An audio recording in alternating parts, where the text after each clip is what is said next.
Hi there mate, how's it going? It's Benja here and this is a breakdown and review of 1923 episode 8 titled Nothing Left to Lose. The season 1 finale puts Spencer and Alex in an awkward position as they board the same ship to London as Alex's ex-fiancé Arthur. At first the plan is to stay out of sight to avoid him, however they have to go up to the deck when Alex gets seasick, and there they run into Jennifer, who's the only bridesmaid who didn't go back to London after Alex blew off the wedding. Jennifer keeps telling Alex how what she did is going to affect her standing. Alex doesn't care, she's going to the US anyway. They will book a cruise to the US as soon as they arrive in London. And Jennifer mentions that Arthur hasn't been doing too well following the embarrassing breakup, and we soon learn what she means when Alex and Spencer dine in the Grand Hall. This upsets Arthur greatly, even though his father tries to calm him down by saying that at least he avoided marrying a woman who obviously doesn't love him. Arthur Sr. convinces his son to dance with Jennifer, and this is the beginning of the end for him. The two couples end up colliding on the dancing floor, and Arthur gets even more angry when Spencer turns his back to him. Later on, Arthur challenges Spencer to a duel, and Spencer urges Arthur to let it go because it will not end well for him. Arthur Sr. tries to get his son to compose himself, but to no avail. As Spencer and Alex walk away, Arthur repeatedly calls Alex a whore, prompting Spencer to return, punch Arthur, and accept the challenge. We briefly meet the captain of the ship, Hurley, as he's notified of the duel, and it is revealed that Arthur is royalty. In fact, Arthur Sr. is the prince in succession. When it comes to fighting though, titles don't mean much, and the Earl of Sussex is defeated multiple times in an easy fashion. Nonetheless, he refuses to yield and charges at Spencer with a pistol, attempting to shoot him point blank in the head, which forces Spencer to react and throw Arthur overboard. Arthur's body is never recovered. This is when Captain Hurley arrives at the scene and Spencer is taken to the brig, as no one watching the duel wants to go against Arthur Sr.'s word. Alex insists that Arthur had a pistol in his hand, and she actually manages to convince Jennifer to tell the truth. This eventually leads to Spencer's release. He will not be charged, but Arthur Sr. gets Spencer removed from the ship. He has that authority as a prince. They haven't arrived in London yet, and we don't know exactly where Spencer is dropped off. Could be France, Spain, or Portugal. Hard to tell really. What we do know is they don't let Alex leave with him, and she'll have to find her own way to Montana from London. Both of them shout that they love each other, and Alex says she'll meet him in Bozeman. She knows about that location from Kara's letters. As we watch them get separated, Kara reads her latest letter. Quote, "Spencer, I fear everything your parents fought so hard to build is being ripped from us. You are its only hope. You are our only hope. You must hurry, Spencer. You must hurry, or there will be nothing left to fight for." End quote. This letter won't reach Spencer because Kara tosses it away, suggesting that she is giving up hope of seeing Spencer again. Maybe she realizes they're gonna have to fend off for themselves because Spencer either won't arrive in time to save them or he won't arrive at all. So what is going on in Montana that would get Kara all worked up? Well, firstly, Banner is released without bail until trial thanks to his lawyer Chadwick, who apparently also represents the governor, which shows just how well connected Donald is. Chadwick argues that there is no physical evidence in this case and the judge buys it. We heard Donald tell Chadwick to meet the judge outside his chambers, so this is not surprising to us, but it certainly is to the Duttons. Things get heated before Banner leaves. He calls Jacob a coward for trying to end this fight in a courtroom. Jack steps up and some men hold him back. Banner goes, quote, "I'm guessing the blonde didn't make it," end quote, referring to Elizabeth. Jack tries to take a swing after that remark, but Banner dodges and hits back. Banner reiterates his point about not ending this in a courtroom, telling Jacob that this will end on a field and that he should stop sending boys to do men's work. Jacob responds, saying that if a field is where he wants to die, he's more than happy to help him out. At Donald's mansion, he and Banner discuss their next steps, and Donald urges the sheepherder not to make any ill-advised moves. He says they can beat Jacob with a pen instead of a sword, and Banner might think he is rich now, but all he has is some money. He doesn't have generational wealth. For that, he needs to acquire the Yellowstone.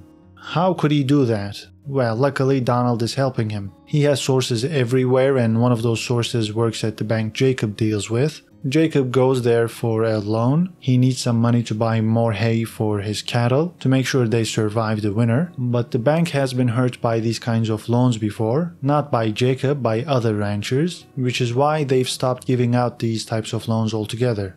And to compound the issue, Donald's source informs him that Jacob is having money troubles. That is when Donald takes a look at the state of Jacob's land, what the official documents say, and he finds out that the Yellowstone is owned by the Duttons without any loans, so he can't use that as an attack vector. However, they're behind on their property taxes, and Donald takes the liberty to make the first biannual payment. He reveals this to the Duttons in front of their house, and this is devastating because if an individual pays someone else's late property taxes, and if that individual is not paid back by the owner before the end of the year, the property deed reverts back to the individual who paid the taxes. This is a very shrewd move, and Jacob knows it. He is cornered because the ranch doesn't make enough money to pay Donald back. Some of the cattle was stolen earlier in the season. A part of what remained was sold to raise funds, and his current herd won't survive the winter without more hay. That is why Kara appears so hopeless at the end of the season. She doesn't even bother sending the letter to Spencer, wondering if it's even possible to get out of this predicament. During the aforementioned confrontation, Donald tells Kara that decency doesn't apply to him because he's a businessman, and that's why he's doing this. He's expanding his business empire before Montana turns into a state relying on tourism.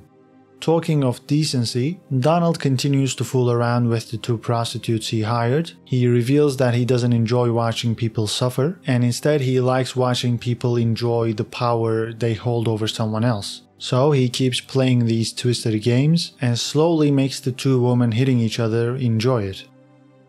Meanwhile, Elizabeth has a miscarriage which makes her feel like a failure, worthless and without purpose. Jack consoles and comforts her brilliantly, using his Aunt Kara as an example to say that not being able to have children isn't the end of the world. Kara doesn't have children, and she certainly isn't without purpose. This storyline could turn out to be quite important for the Dutton legacy. Previously, the most likely scenario was that Jack was the ancestor of the modern Yellowstone family, but this miscarriage might mean that he and Elizabeth won't have any children, so Spencer and Alex could be the ones extending the Dutton lineage. Elsewhere, Clyde continues to wreak havoc as he discovers that the foreman of the Yellowstone, Zane, is married to an Asian woman named Alice. The anti-miscegenation law in Montana was in place until the 1950s. It was illegal for whites to marry blacks or Asians, and Clyde snitches on this couple because he secretly works for Donald. Alice is taken away by the authorities while Zane is beaten as he tries to stop them. Lastly, Marshall Kent, the officer who killed Isashi, makes his way to the residential school to track Teonna. The 3 priests who went after her haven't returned, and Kent figures they must be dead. He insists that Father Renault comes with them because he knows what Teonna looks like, and they get on their way. First they find the priest killed by Rance's horse, and then they find the other 2. By this point, Rance's horse and Pete got to this campsite and rescued Teonna. Kent correctly assumes that they'll be heading down south to Comanche land because it's chaotic down there, so they will take the train to get there before Teonna. We should also mention that Pete and Teonna bond during their journey, despite Rance's horse's warnings. As for my thoughts, this was a season finale in name only, as the episode failed to resolve any of the myriad conflicts and storylines we've been watching. To me, this did not feel like a natural breakpoint, and if I didn't know that this was the season finale, I would have guessed that there would be at least 2 to 4 episodes remaining in this season.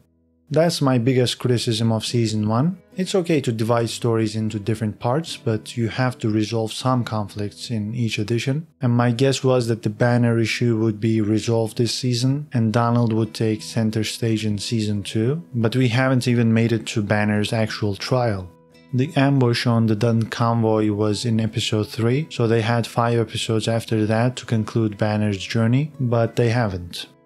The second major issue with this show was the explicit nature of it, especially in the last couple of weeks. Banner and Donald's prostitutes took up way too much screen time and their shenanigans were shown in way too much detail. It was distasteful and made me think that Taylor Sheridan is a bit of a degenerate, like most other people in Hollywood. And while it did show us something about Donald's character, they could have done that more efficiently and covertly.